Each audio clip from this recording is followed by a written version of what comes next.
Emily. My name's Alyssa. I'm going to be your nurse for today. We're just going to do a quick skin, hair, and nails assessment on you just to make sure everything's okay.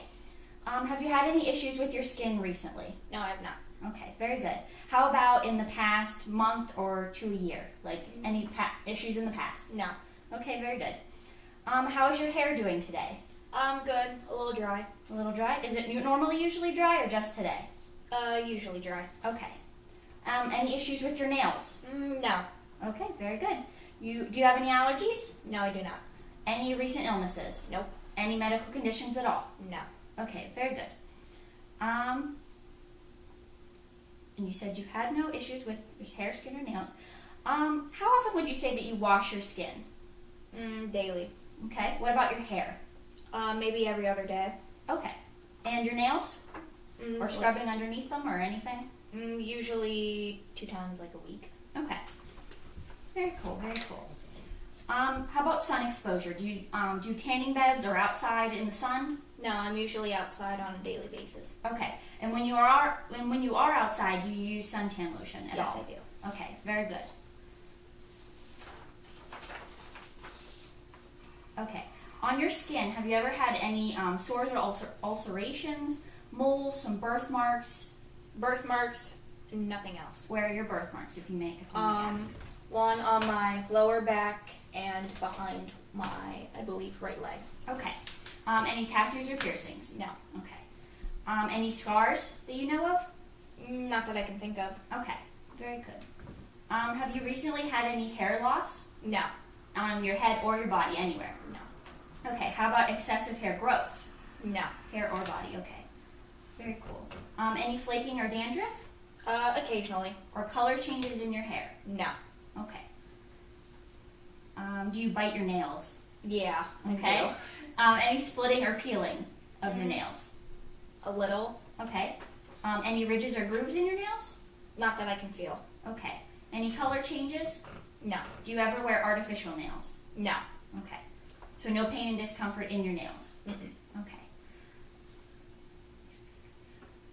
Okay, I'm going to start the assessment part. We're going to start from the top of your head the whole way down to your bottom, or Okay. down to your feet.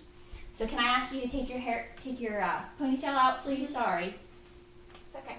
Okay, so to inspect the hair, you take about 1-inch sections and you just sort of look at the scalp, just make sure that there's no ulcerations or birthmarks or moles or anything, because obviously she cannot look at her scalp. You would need someone else to. You also want to check for hair discoloration. Her hair seems to be all the same color. And you would check the whole way around the scalp. She has a lot of hair, so to save time, we are going to just make this quick. Her scalp looks pretty darn clean to me. And at this point, you would inspect for cleanliness, inspect her scalp, and just get a feel for the texture yourself. Her hair is a little bit oily today, but it's also sort of humid, so I think everyone's hair is oily. Okay, you can pull your hair up.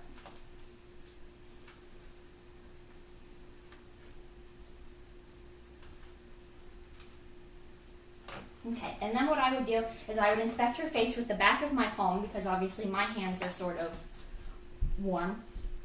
Her skin is very warm, it's dry. I would inspect for skin trigger underneath her clavicle. Her skin triggers very well, it doesn't tent at all. For purposes for this video, if she were in the hospital, she would obviously have a gown on, so I would be able to inspect her chest and her abdomen and her back. I can look at her back real quick just because. No ulcerations, no nothing. I do see the birthmark that she was talking about. It's just a little bit of a discoloration. Nothing out of the ordinary. Also, you could check the sacral area if she were in the hospital. Her legs, you would inspect her legs. It looks like her skin is dry, warm, intact. No real ulceration. She does have a little bit of a brush burn looking sore on her knees, which she says is normal. Down her legs, everything just she has normal color of legs. If someone had issues with blood circulation, they might be a little bit more on like the purple or the blue side. but hers look fine. Her feet, you want to make sure if they have diabetes at all, that you really want to inspect the feet, because they are the spot that is the most common to get sores on, and usually when people have diabetes, they can't feel their feet, so they can't tell that they have ulcerations on them. Her feet look great, no problems whatsoever, no open areas, and her skin is all intact. Also, I would look at her nails. Up next is nails. What I would do is I would press on her fingernail, and it should turn white when I press on it, but when I release it, it immediately goes back to pink, which is good, which means that her capillary refill is good, so her fingers are being perfused correctly, and her fingers are warm, which is very good. I would do the same for her feet. Her toes have a little bit of nail polish on it, so it does make it a little bit harder, but they are all returning back to their original color. Her feet are a little bit cold, but it's kind of a colder day, so that is normal. And I believe that concludes our assessment.